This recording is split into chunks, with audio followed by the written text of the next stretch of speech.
The United States of America has officially recognized Morocco's sovereignty over the entire Moroccan Sahara through a proclamation signed by the President of the United States of America. This recognition is a major and historical turning point in the handling of the issue internationally. Indeed, this very important step forward constitutes an outstanding and exceptional breakthrough that the Moroccan people and the Moroccan government welcome with great satisfaction. The US recognition of Morocco's sovereignty over the Sahara didn't happen overnight. One has not to forget that the US has since many years never failed to demonstrate a coherent, legal, consistent approach on the Sahara issue. The Moroccan Autonomy Plan or Initiative has always been supported by different US administrations and referred to it as a realistic, credible, and serious solution to the Sahara issue, and this since its presentation in 2007. The US recognition is therefore fully in line with the US long-lasting diplomatic positions and international law.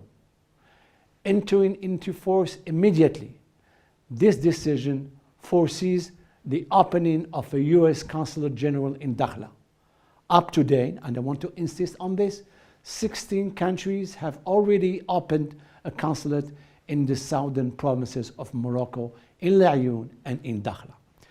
This decision is even more important since it has been made by the great power, a major player on the international stage that has a permanent seat at the UN Security Council and is the pen holder in the Security Council as far as the Sahara issue is concerned.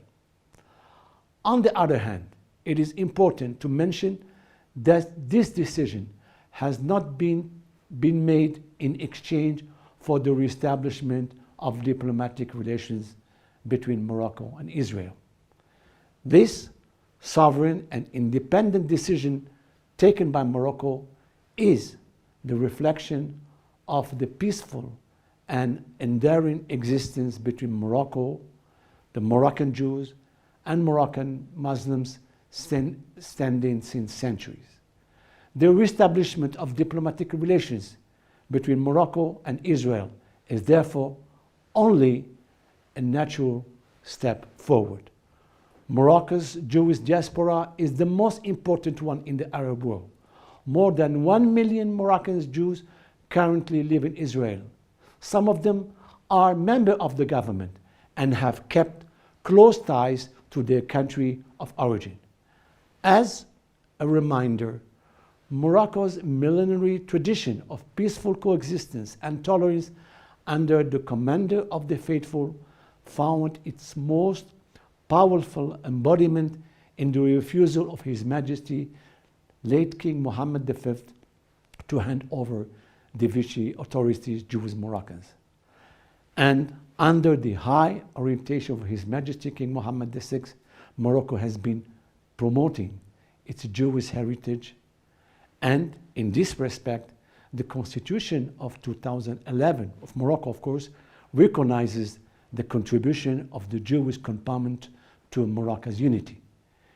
It is at the same time important to note that this decision does not affect in any way Moroccans' defense of the legitimate Palestinian cause, as His Majesty King Mohammed VI asserted during his phone call with the President of the United States. Morocco's position remains unchanged regarding this Palestinian issue. The support granted to our Palestinian brothers and sisters, Morocco has always been a constructive player that has never ceased to provide momentum for peace, stability, and cooperation in the Middle East and elsewhere. As such, Morocco has proven its commitment to play a constructive role between Palestine and Israel to solve this long-standing issue based on the following crystal clear parameters. A two-state solution,